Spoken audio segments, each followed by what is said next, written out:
Sound like a plan? 10-4. Sweet. All right, so let's go ahead and do this. Okay, so the way this was supposed to go is that I was going to say, first of all, thanks to NonSequitur Show for hosting this debate, and thanks to Jared for moderating this debate, and thanks to No Concepts for agreeing to debate me, and thanks for his generous donation of $500. Yes to the second bit. Now the first bit is a sensitive subject, so we're not going to talk about that. So to start off, let me draw your attention to that big glowy thing in the sky called the sun. And if I sound like a broken record and you've heard this shit before, I'm sorry, okay? But these arguments have still not been debunked, so they're just as valid. So let's do this. On October 1st, 2017, my friend Slice Barcane posted a video where a bunch of volunteers from all over the planet measured the altitude angle of the sun during the equinox. Their goal was to find out if the round Earth model would agree with the data gathered from their observation. So participants in 9 different countries conducted this simple observation, which is very similar to the Eratosthenes observation done over 2,000 years ago. And this observation you can find in link 1. Using the latitude of each participant, the sun's elevation angle was measured during solar noon. These angles were then placed on a sphere to see if the angles corresponded accordingly. The end result was this. When the lines of altitude were plotted, the only model that resulted in 0 contradictions was the globe model. This observation even verified the accepted size of the globe, because the stick lines, which were the lines that were perpendicular to the Earth's surface during the observation, they all converged to a point being the center of a sphere, and those measurements were used to calculate the size of our globe. This observation also hinted that the sun was extremely far away. So if that could be verified, then Sly's observation is rooted in reality to an even greater extent. Well, lucky for him, this comports with my observation that I did 2 years ago in my video, Satiricism.com versus the sun. That is listed in link 2.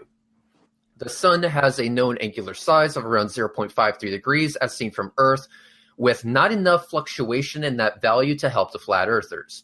And this is the case all day, all year, all the time, no matter where you are. If you were to look at the sun through a solar filter and track it all day long like I did 2 years ago, you would see that the sun would remain the same size in the frame. This makes sense because if the sun is the size asserted and at the distance asserted, we would not expect to see any shift in angular size as predicted by the actual law of perspective.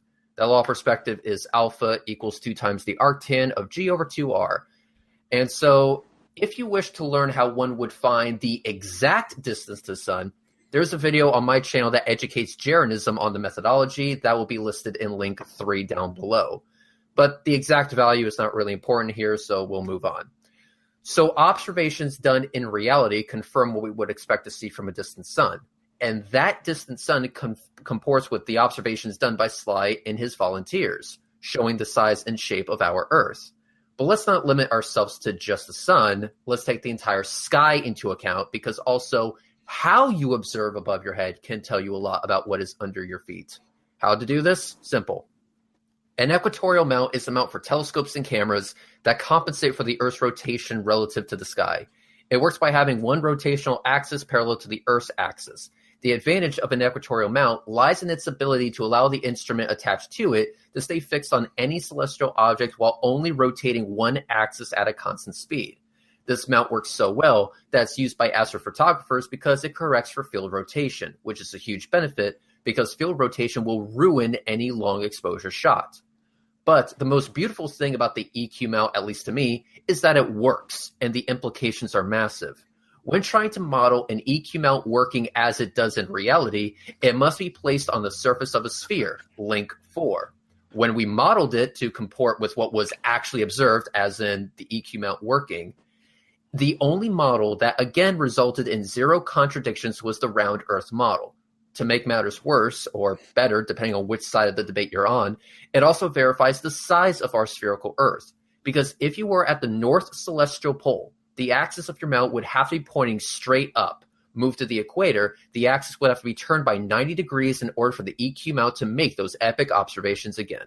The distance between those 2 points and the difference in angle give us a value for the radius of the Earth. So not only does this mount have to be on a sphere, it has to be on a sphere the size of the Earth to comport with reality. And when you compare the values between Sly's equinox observation and the EQ telescope observation, they all converge on the same answer for the size and shape of our Earth. So we have multiple lines of confirmation without having to run to NASA and spending millions of dollars. The next line of evidence is direct observation of curvature from the ground. It's commonly pointed out by many who engage in this debate that water always finds its level, and this is something I agree with. Water does find its level. And if by being level, water would have to conform to a curved surface, then large bodies of water would allow us to see curvature directly with the help of a visual reference, because level does not mean flat. So how would we go about this? Well, this observation can be quite difficult to make because we're at the mercy of atmospheric clarity and atmospheric distortion. So this is where being very selective with the days you plan on making the observation become very important. But if you do make your observation on a very clear day, you will see what a user by name of MC the MC1 was able to record. That's listed in link 5. You will see a tanker ship being partially obscured by the horizon, yet with absolutely no visual limitations via the atmosphere. The observation was done on a very clear day, and it's also worth pointing out that we have enough angular size to work with when it comes to the ship in question that we should see the entire thing in full. There's only one reason why the ship would be partially not visible, and that's if something was in the way. And the video clearly shows that it's the water that's in the way, the very same water that finds its own level. And also, another thing that I want to point out about that video is that there is no doubling, there is no stretching of the image. It is a perfectly clear day. So blaming this phenomenon on atmospheric distortion is automatically debunked right then and there because this observation is very clear and also very nice. The only thing that could make this type of observation better is if I did it myself, which I did, which is listed in link 6. Even though it's not as clear as the first video that was referenced, it was clear enough to show the geometry of the planet at work. Another way this could be done is with a visual reference as listed in link 7, because my good friend and John Cena lookalike named Soundly lives near Lake Pontchartrain and Lake Pontchartrain Causeway, and he was able to see the curvature of the Earth with the help of this bridge, which is level over the water. What's amazing here is that this observation was also virtually modeled with the assumed size and shape of the globe, and when you compare the computer renderings to what was actually observed, they match perfectly. This shows that the round Earth model made a prediction, and that turned out to be the case. This is great because only models that are able to reliably make predictions like that are the ones that should be trusted. And finally, and this is the last thing I'll get into, we need to talk about some awesome scenery or awesome visual phenomena. On September 2nd, 2015, December 22nd, 2017, and June 29, 2018, the geometry of our planet made itself known in a beautiful way. As stated in previous debates, an illuminated sphere with a single light source will have edges to that illumination. And the edges of that illuminated surface will be tangent with the light of light.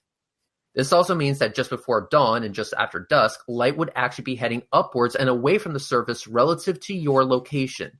So even though it would be dark where you are, there is indeed sunlight streaming overhead. You just happen to be in a location where the sun is blocked by the curvature of the Earth. So if an object were to travel high enough, they could cross into the path of that light, thus illuminating itself. They would be seeing over the curve.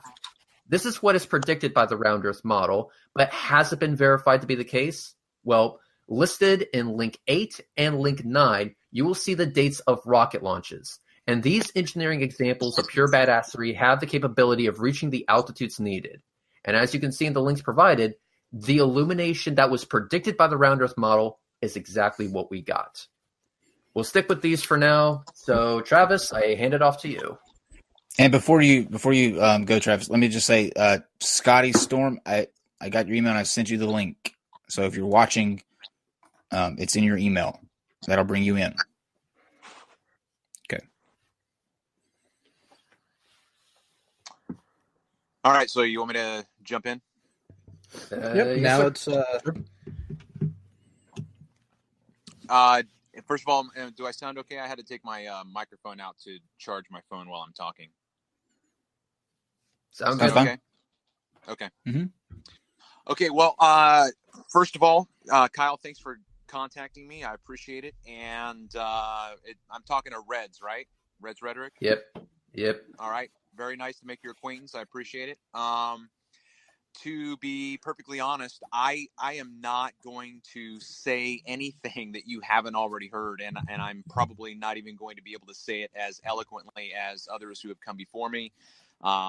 Whether or not it's Jaron, whether or not it's Morgile, Southern Israelite, whatever, whoever you've talked to, you've heard it all before. So this is going to be an echo chamber, at least coming from my perspective. But what I would like to say, I think, in the same vein that I said when I was on here the last time, is that I try to approach this discussion from my perspective on my worldview in a fashion that is logical, that is simple, and that is empirical, which means that I do believe that our interpretation of our world is based upon our sensory experience, and we use our minds to process information that comes to us. But when we start to venture outside of our empirical observations into the metaphysical is where I think the line should be drawn. And not to say that those things shouldn't be considered, but that those postulations that are purely ideas, as we try to figure out what it is we're observing, I think that they ought to take a backseat to our empirical observations. So to try to flesh that out a little bit, what that means is ultimately, if I hear an explanation of an idea that seems to contradict or go against what I experience in my empirical interpretation of my world around me, I'm going to hold that explanation at a distance and try to approach the understanding of those things again through my natural senses, through those observations. So, for instance, I mentioned before that one of the first things that I would address is the fact that we do not feel motion. I don't believe that the explanation of the scale of the Earth, which I call in my discussions the great scale negator, and that is that we are told that the scale of the Earth is such that it is beyond our ability to determine or detect that which is real or that which is authentic about its physical properties. So, for instance, I've heard it repeatedly discussed that we are like ants on a giant ball. Because we are so small and the ball is so large, we are not able to detect either the curvature or even the angular and rim speed of a spinning orb. I don't think that metaphysical explanation outweighs what I would consider my empirical observation of being able to detect motion. Going into talking about observing curvature, I don't believe that there is anything that I have ever experienced in my observations, either on a plane at typical cruising altitudes or looking out over the ocean. I have never detected curvature. Rez made the mention of water always seeking its level. I actually tend to think that this is where we ought to hang our hats because in our physical observation of our world, that is something that I think is scalable at any degree. So that if we start out with any container that is filled with water, we can see that the surface level is flat. And I would disagree with Reds. Level does mean flat. I'm not going to quibble between those two terms. We can discuss that if we need to in the future, but level does mean flat. So if we take these three things at least, detecting motion, detecting curvature, and observing that water is always flat, that we have those three things in our world that we do not experience on two levels. We don't experience motion. We don't experience curvature. We do experience the leveling out of water. That, in my opinion, should be a more poignant consideration for us as we look at, I think, what is explained by metaphysical ideas. So if we go back to, you guys are going to have to give me a